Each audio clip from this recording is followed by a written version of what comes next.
درخت کی جڑوں میں زندگی ہو تو درخت کا تنا خبر دے دیتا ہے کہ اس کے جڑوں میں زندگی ہے، چھپا ہوئی ہے۔ مٹی کی نیچے ہیں وہ جڑیں، نظر کوئی نہیں آتی، لیکن درخت کا تنا خبر دیتا ہے اس کی جڑوں میں طاقت اور تازگی ہے کہ اس پہ شاخیں نکلتی ہیں، پتے آتے ہیں، پھول کھلتے ہیں، پھل آتا ہے، ذائقے آتے ہیں۔ یہ علامت ہے کہ چھپی ہوئی چیز میں زندگی ہے۔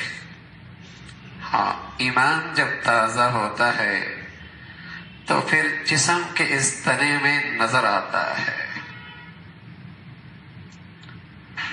پھر اس میں اسلام کی بہار آتی ہے، پھر اس میں اسلام کی بہار آتی ہے۔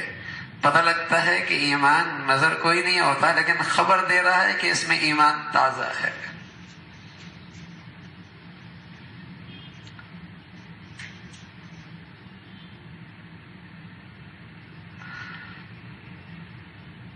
بہار رکھنے والا درخت ہزاروں مختلف درختوں میں کھڑا ہو تو بتاتا ہے کہ یہ سیب کا ہے یا امرود کا ہے، کنو کا ہے یا موسمی کا ہے، تازگی بتاتی ہے۔ مسلمان ہزاروں لاکھوں میں کھڑا ہو، اگر اس کی ایمان میں تازگی تو اس کا تن من بتائے گا کہ یہ مسلمان ہے، میرے نبی کی امت سے تعلق رکھتا ہے۔ یہ دوسروں میں خلط ملط نہیں ہوگا، اس کی تازگی بتائے گی یہ امت محمدیہ کا فرد ہے۔ اس کی صبح شام بتائے گی، رات دن بتائے گا، اس کا اٹھنا بیٹھنا بتائے گا، اس کا لباس پوشاک بتائے گا، اس کے زبان اخلاق کردار۔ یہ مسلمان ہے، تازگی ہے۔ اور اسی درخت کی جڑیں مر جائیں، زندگی نہ رہے تو شاخیں گر جاتی ہیں، پتے کو نام و نشان نہیں رہتا، ایک تنا وہ بھی سوکھا رہ جاتا ہے، اپنی پہچان کھو بیٹھتا ہے، اپنی پہچان کھو بیٹھتا ہے۔ یہ کس چیز کا درخت ہے؟ اپنی پہچان کھو بیٹھتا ہے۔ مسلمان کے ایمان کی تازگی رخصت ہو جائے تو اس کی زندگی اپنی تشخص اور اپنا تعارف اور اپنی پہچان کھو بیٹھتی ہے۔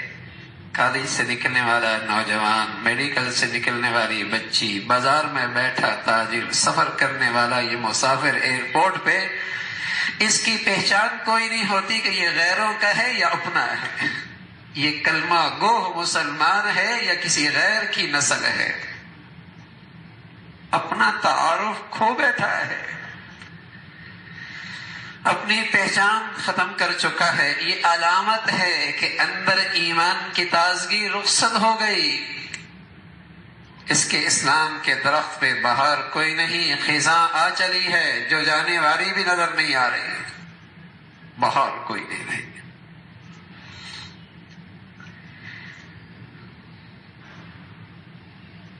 تو تازگی درخت کا تنا خبر دیتا ہے، چھپی ہوئی جڑوں میں زندگی ہے۔